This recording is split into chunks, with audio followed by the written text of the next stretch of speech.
Hello friends, எல்லாருக்கும் வணக்கம். இன்றைக்கி நம்ம சேனலில் பார்க்க போகிற ரெசிபி என்னென்னு பார்த்தீங்கன்னா பன்னீர் பெப்பர் மஞ்சூரியன். வாங்க இது எப்படி பண்ணுறதுன்னு பார்க்கலாம்.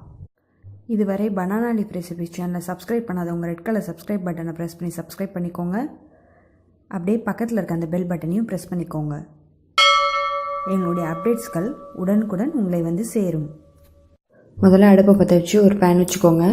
இந்த பேனில் 4 டீஸ்பூன் அளவுக்கு எண்ணெய் சேர்த்துக்கலாம். எண்ணெய் நல்லா சூடாகட்டும். எண்ணெய் நல்லா சூடாயிடுச்சு. இப்போ வந்து பொடியாக நறுக்குன இஞ்சி பூண்டு இது ரெண்டையும் சேர்த்துக்கலாம். தலா ஒரு டீஸ்பூன் அளவுக்கு எடுத்துக்கோங்க. அடுத்ததாக இதில் ஒரு கொத்து கருவேப்பிலையும் சேர்த்துக்கலாம். கருவேப்பிலை இந்த டிஷ்ஷுக்கு வந்து நல்ல ஒரு மணத்தை கொடுக்கும், இந்த மாதிரி ஆயிலை நம்ம வறுக்கும்போது.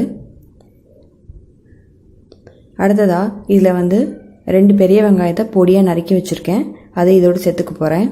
நான் இன்றைக்கி எடுத்துருக்கிறது பார்த்திங்கன்னா 1/4 கிலோ பன்னீர், அதனால் நான் 2 பெரிய வெங்காயமாக எடுத்து கட் பண்ணியிருக்கேன். வெங்காயத்தை சேர்த்ததுக்கப்புறமா நல்லா வதக்கிக்கோங்க. வெங்காயம் ரொம்ப வதக்கணுன்ற அவசியம் கிடையாது, பாதி அளவுக்கு வெந்தால் போதும். அதாவது வெங்காயம் வதங்கிட்டு இருக்கும்போது கண்ணாடி மாதிரி ஆகும். அந்த நேரத்தில் மற்ற பொருளெலாம் நம்ம வந்து சேர்க்க ஆரம்பிச்சிடலாம். இப்போது நம்ம கொஞ்சமாக உப்பு சேர்த்துக்கலாம். சேர்த்துட்டு மறுபடியும் வதக்கிக்கோங்க. வெங்காயம் இந்த அளவுக்கு வதங்கினா போதும். அடுத்து நம்ம பவுடர்லாம் சேர்க்க ஆரம்பிச்சிடலாம். இதில் 1 டீஸ்பூன் அளவுக்கு ஜீரகத்தூள்,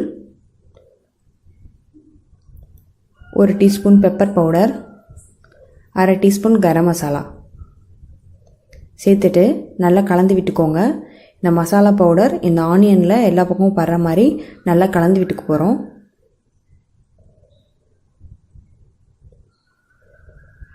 பாருங்கள், இந்த மாதிரி நல்லா மிக்ஸ் பண்ணிக்கோங்க. அடுத்ததாக காரத்துக்கு கொஞ்சோண்டு சில்லி சாஸ் உங்கள்கிட்ட இருந்தால் சேர்த்துக்கோங்க, இல்லைனா வேணாம்.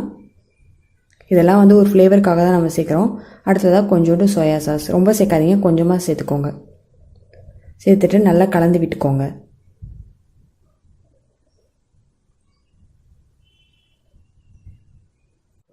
இப்போது இதை நல்லா மிக்ஸ் பண்ணியாச்சு. இதில் ஒரு 1/2 டம்ளர் அளவுக்கு தண்ணி விட்டு நல்லா கொதிக்க விடுங்க.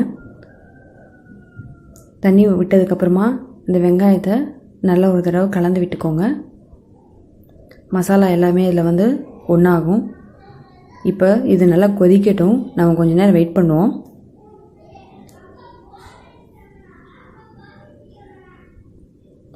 இப்போ பாருங்கள், நல்லா கொதிச்சிட்ருக்கு. அதே சமயத்தில் நம்ம ஊற்றின தண்ணி அளவும் கொஞ்சம் குறைஞ்சிருக்கு பாருங்கள். இப்போது இந்த மாதிரி பதம் வந்ததுக்கப்புறமா நம்ம வந்து கட் பண்ணி வச்சுருக்க பன்னீரை எடுத்து சேர்த்துக்குவோம். அதோட நான் இன்றைக்கி யூஸ் பண்ணுறது பார்த்திங்கன்னா ஹோம்மேட் பன்னீர் தான், வீட்டில் செஞ்சுது. பன்னீர் எப்படி பண்ணுறதுன்ற வீடியோ நான் ஆல்ரெடி போஸ்ட் பண்ணியிருக்கேன். உங்களுக்கு வந்து லிங்க் வந்து டிஸ்கிரிப்ஷன் பாக்ஸில் கொடுக்குறேன், வேணும்னா செக் பண்ணிக்கோங்க. பாருங்கள், இப்போ 1/4 கிலோ அளவுக்கு எடுத்துருக்க பன்னீரை இந்த கலவையில் சேர்த்துக்கலாம். சேர்த்துட்டு மெதுவாக கிளறி விடுங்க. பன்னீரில் இந்த மசாலா எல்லா பக்கமும் படுற மாதிரி.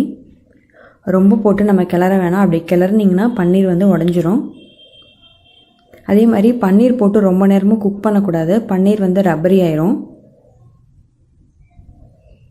இப்போது இந்த நேரத்தில் 1 டீஸ்பூன் அளவுக்கு பெப்பர் பவுடர் மறுபடியும் சேர்த்துக்கிறோம். இந்த ரெசிப்பியில் பார்த்திங்கன்னா பெப்பரோட ஃப்ளேவர் தான் அதிகமாக இருக்கும். ஏன்னா நம்ம இப்போ வந்து பண்ணிகிட்டு இருக்கிறது வந்து பன்னீர் பெப்பர் மஞ்சூரியன் இல்லையா, அதனால் உங்களுக்கு காரம் எந்த அளவுக்கு வேணுமோ நீங்கள் அந்த அளவுக்கு பெப்பர் சேர்த்துக்கோங்க. சேர்த்துட்டு நல்லா கடைசியாக ஒரு தடவை நல்லா கிளறி விட்டுக்கோங்க. நல்லா கிளறி விட்டுட்டு அடுப்பு ஆஃப் பண்ணிட வேண்டியது தான். சூப்பரான பன்னீர் பெப்பர் மஞ்சூரியன் தயாராகிடுச்சு. நீங்களும் மறக்காமல் வீட்டில் செஞ்சு பாருங்கள். மறுபடியும் இன்னொரு வீடியோவில் சந்திக்கிறேன். தேங்க்ஸ் ஃபார் வாட்சிங்.